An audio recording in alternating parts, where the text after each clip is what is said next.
আসসালামু আলাইকুম। ভিডিওর টাইটেল এবং থাম্বনেল দেখে বুঝেই গেছেন ভিডিওটি কি উদ্দেশ্যে। চলুন আপনাদেরকে নিয়ে কয়েকটি ফুটেজ দেখা যাক।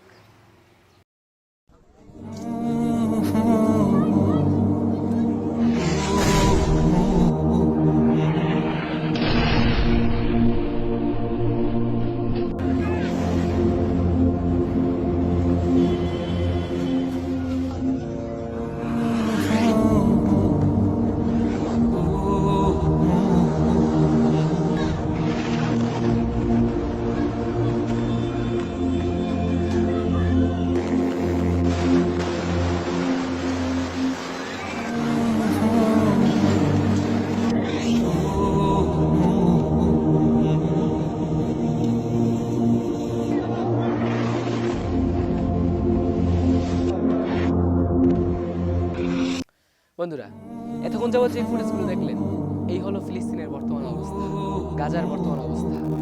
তাদের দেশে দাও দাও করে আগুন জ্বলছে, ঠুসঠাস বুম ফাটছে। কিন্তু আমার দেশে বিবাহের সময় এবং ঈদের সময়ে আমার দেশের মানুষেরা বাজি ফুটিয়ে আনন্দ উল্লাস করে। তোমার যদি আনন্দ উল্লাসের এতই আগ্রহ থাকে, বাজির আওয়াজ শোনার এতই আগ্রহ থাকে, তাহলে ফিলিস্তিনের সেই ফুটেজগুলো দেখো না। একটা বাজি ফুটছে, সাথে সাথে সব জ্বলে পুড়ে ছাই হয়ে যাচ্ছে। কতই হৃদয় বিদক কাহিনী। যেমন আজকে আমি কয়েকটি ফুটেজ দেখেছিলাম, সেই ফুটেজগুলো সংগ্রহ করতে পারিনি।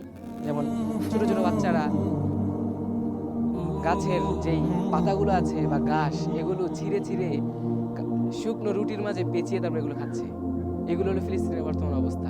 বাচ্চারা নিচে পড়ে আছে, ছোট ছোট বাচ্চারা, তাদের 1 বছর 2 বছর বাচ্চারা, তাদের গা থেকে রক্ত পড়ছে, চিৎকার করে কাঁদছে, কেউ দৌড়াচ্ছে, যার যার মতো ছুটছে। এই হলো ফিলিস্তিনের বর্তমান অবস্থা। আর আমার দেশের মানুষের বর্তমান অবস্থা, এক একজন এক এক রকম রঙ্গলীলায় ভাসছে, যার যার মতো আছে, উৎসাহে ভাসছে। আপনাদেরকে বলছি, রবের কাছে প্রার্থনা করুন, ফিলিস্তিনিদের জন্য দোয়া করুন, তাদেরকে একটু রাখান, তাদেরকে যেভাবে পারেন সাহায্য করেন। যুদ্ধের আগ্রহ নিজের ভিতরে তৈরি করুন, তাদেরকে দেখে রবের কাছে প্রার্থনা করুন। যত বাজে অভ্যাস আছে সব ছেড়ে দেন, তাদেরকে দেখে নিজের ভিতরে শিক্ষা আনুন যে একদিন এই অবস্থা যদি আমার হয়, আমি কি করব, আমি কোথায় যাব। যাই হোক, এই ছিল আজকের ভিডিও। দেখা হচ্ছে নতুন কোনো ভিডিওতে। সকলে ভালো থাকবেন, সুস্থ থাকবেন, ফিলিস্তিনের জন্য দোয়া করবেন। খুদা হাফেজ।